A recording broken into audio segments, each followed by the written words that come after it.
les migrations ne sont pas la cause du malheur, ils en sont la conséquence. La radicalité n'est pas la conséquence des migrations, ils en sont un des éléments racines. Et donc, à partir de là, nos populations ouest-européennes ont été placées dans un contexte où tout à coup, la réalité leur a effectivement paru extrêmement amère, dès lors que nos civilisations, puisqu'on a utilisé ce terme, étaient devant la déflagration violente du terrorisme dans leur capitale, où l'on avait l'habitude, même si ce n'était pas un absolu,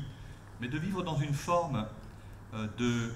quiétude. Ces jeunes qui sont aujourd'hui dans ces positions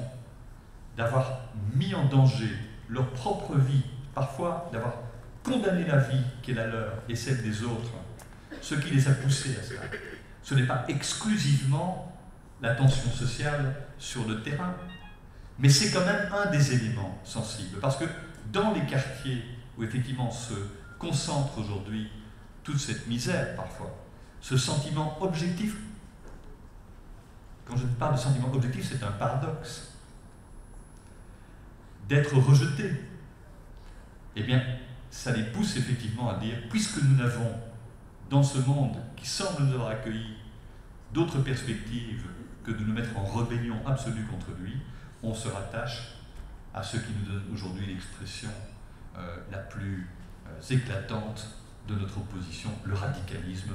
et le radicalisme violent. Le Sénégal n'est pas à l'abri.